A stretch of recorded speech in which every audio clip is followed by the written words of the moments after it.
Toorak Primary School. My name's Adam Voigt. I'm the founder and the CEO of Real Schools, and my organisation, Real Schools, has an ongoing partnership, for those who don't already know or know me, with Toorak Primary School around school culture. It's about how we can build and sustain a really strong relational culture around your school. It's tough work and it's important work. A lot of schools don't have a plan for culture. They don't have a plan for the how of teaching. They've tended to over focus on the what. So we have a great big plan for what we're going to teach called a curriculum. But then each individual classroom teacher develops a plan or a program for how that's going to play out in their classroom. What's really commendable about Toorak Primary School is its intention to build a plan for how we're going to teach, how we're going to make those things happen. How, for instance, are we going to make your school values, those values of respect and friendship, kindness, honesty, responsibility, how they're going to actually play out in your school is really important, which means we're planning for our own conduct as educators. This video today is a quick video explanation of that student engagement plan that I believe Brad has provided to all of you tonight, and that you're able to see and to be able to work through. And I'd like to just spend a couple of minutes explaining it to you, if that's okay. The first thing you'll see is those values right at the top of the page, which means this is a plan for how we get those values to mean something. A lot of schools have a plan also for their values, and it really exists along the lines of let's name them, let's make posters out of them, let's do murals, but they don't genuinely impact the way people conduct themselves within your culture. Your school has said, no, let's not fall for that trap. Let's go down the track of saying, let's change the way we move, let's change the way we speak, let's change the way we practice in our school in order that these values actually mean something to the way that we're growing these young people to be terrific citizens in partnership with you parents. So there are probably four key components of this student engagement plan that are worth knowing about. And the first one you can see is a bit top centre left, which is what we call the restorative continuum. And what that's saying is that we get that consistency is going to be important if we're going to grow young people in a safe and learning environment. And most parents nod when I say that around consistency, but we have a plan for how we can do that, how we can not abandon principle when little things happen. That's what we call an effective statement. Brad and the team, they'll be able to work you through exactly what that is. If it steps up a little further, where there's things that don't happen quite as often but might be a little bit more serious, we have what's called an effective statement. We have small impromptu conferences, which is the way we get together with the students and discuss when there's a bit of conflict, there's a bit of tension around the way that they're interacting. It might be in the yard, or it might be in the classroom, or it might even have been on a school camp, but we have a consistent process for the way that we're going to do that. I'll talk more about that in just a second. We talk about how we as a large group can focus on circles. This is grades. This is saying, can we take the power out of the classroom?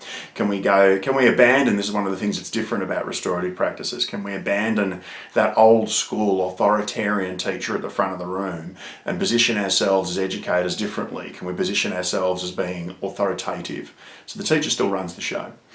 But our students, you'll find that your children will come home talking about the fact they've been learning in circles more often, because we know that it's not good enough to merely stand at the front of the room in a position of power and shove education down their throats.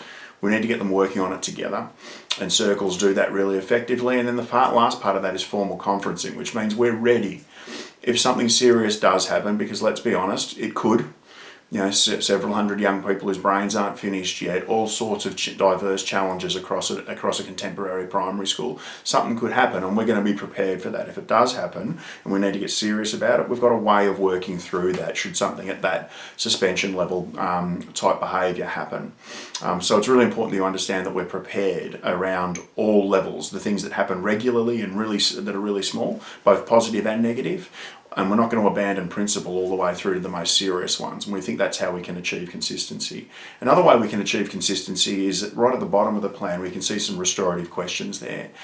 Now, as I've outlined to the parents, as I've outlined to the teachers in our training, these questions are really useful because what they do is they have a function. And the function is that we want to take any situation where there's conflict or poor behaviour choice, we want to take it from the past to the present to the future so that the student can do something about it that actually flips the behaviour from being a negative into a positive quite quickly. These questions, though, are not a script. You don't have to ask them all. You don't have to use them if you want to go home and try these out on your guinea pigs. Oops, I mean children.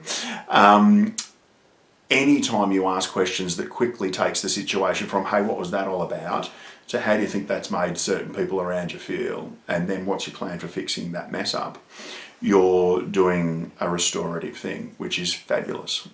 Restorative practices isn't about asking these questions, it's about going from past to present to future as quickly as you can. And most schools waste a lot of time labouring the past. They launch what I call educational CSI, great big investigations that really lead them nowhere. And if anything, all they do is lead them to trying to dole out the correct punishment. It's not a learning model, it's a punitive or a preventative model. And we want to say, well, let's teach your young people to resolve conflict when it comes along. We know it's going to be important that they have that skill. The third thing I want to talk to you about on the SEP is the bottom right corner, which is about reflection. As teachers, we believe, and as professionals, we believe that we should be reflective in our work. We should be thinking about whether what we're doing is serving us. We should be thinking about whether our conduct on a specific day has helped us to get towards what we believe is great education. And there's a truism about being a teacher that I don't think has faltered across decades, and that is that the best teachers are firm and fair.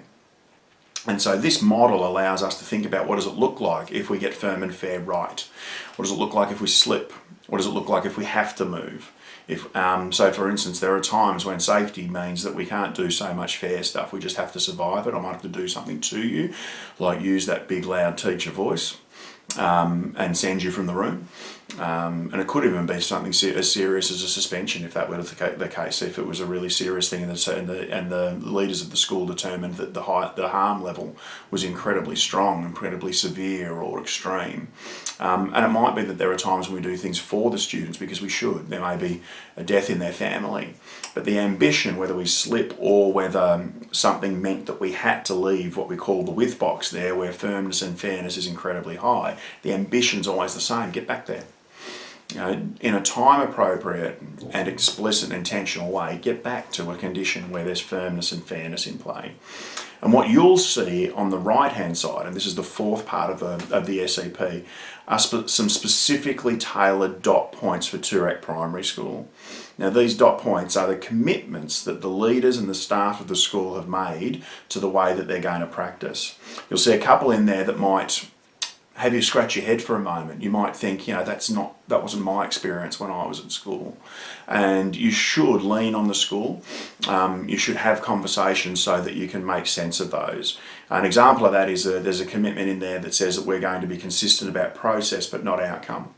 So far too many schools, when there are behaviour challenges, conduct challenges, when there's a bit of conflict, they try to be consistent about outcomes. So they say things like, if you swear, for instance, that will result in this many lunchtimes missed. The thing that doesn't pay respect to is any context, because there's the sort of swearing that's angry, in your face, aggressive, nasty, high level, all the worst words. And then there's the sort of swearing that you might say if you dropped a box on your foot. And to say that they're the same and we need to be consistent about outcome would be horribly unfair.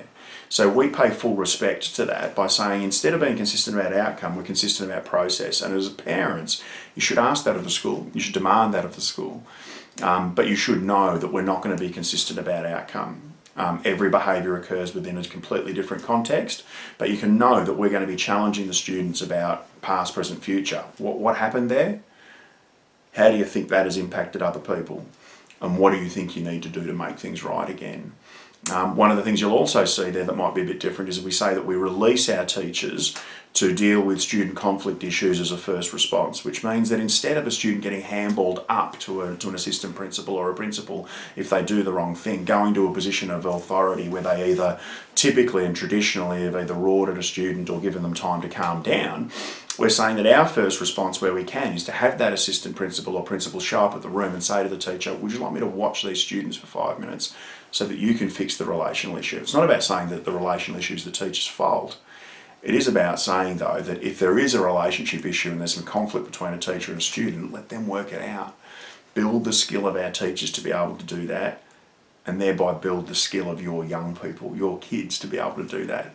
My experience has been in the dozens of schools that we work with at Real Schools all around Australia, that if you get that right, that some really fabulous things start to happen around your school environment. They're all cultural, and we build this culture that allows your kids to be at their best, that allows them to learn the most rapidly and the most deeply, and allows your teachers to be more effective and less stressed. And we reckon all of those things are worthy ambitions. Hope that's useful to you. If you have any questions, feel free to jump into the Real Schools member section. Brad has the login details for that, and you'll be able to make sure that you can see all the resources that are supporting the teachers moving forward with this plan, and talk to people at the school. They're really fabulous, passionate people who are working this out as they go as well, but they certainly have a high level of expertise that you can defer to too. Thank you for your time. I really appreciate you taking the time to learn a little more about the school's plan for how, not what, we're going to teach, and I wish you a fantastic rest of the evening.